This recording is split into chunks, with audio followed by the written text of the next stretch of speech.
Today, Secretary of State John Kerry left for Europe and new peace talks on Syria, saying that the challenge is, quote, nothing less than to chart a course out of hell.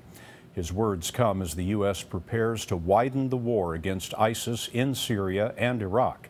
Here's David Martin. Aircraft continue to destroy ISIS targets every day.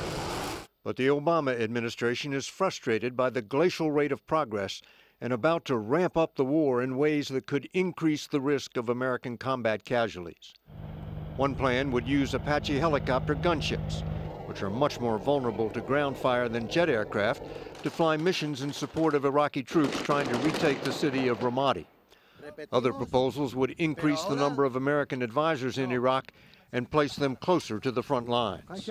As Defense Secretary Carter made clear in congressional testimony, there is a new sense of urgency about defeating ISIS.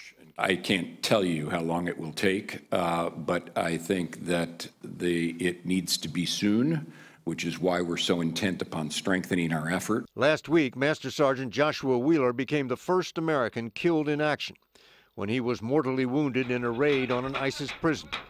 And Carter said there would be more special operations raids to come. That signals a fundamental change in what had been until now a war of attrition. Airstrikes kill enemy fighters and destroy their equipment without dislodging them from key cities like Ramadi and Mosul in Iraq and al-Raqqa in Syria, where the headquarters for ISIS is located. U.S. military officers complain about how slowly the Iraqi army is moving to retake Ramadi.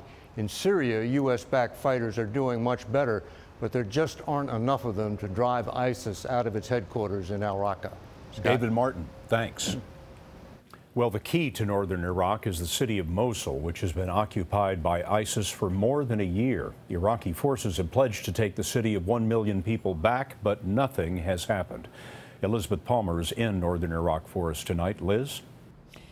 The operation to take Mosul back should have gone ahead about 6 months ago, and yet the Iraqi army is stalled more than 100 miles away. Commanders here say that the Iraqi army simply can't do it alone. But even with American firepower and intelligence, there is another huge problem. The Iraqi army is largely Shiite. Mosul is a Sunni city, and that means it's filled with people who actually, crazy as it sounds, support ISIS, or at least they think rule by ISIS is preferable to having their city taken by a Shiite army backed by a corrupt government in Baghdad. Bottom line, this is not going to happen anytime soon.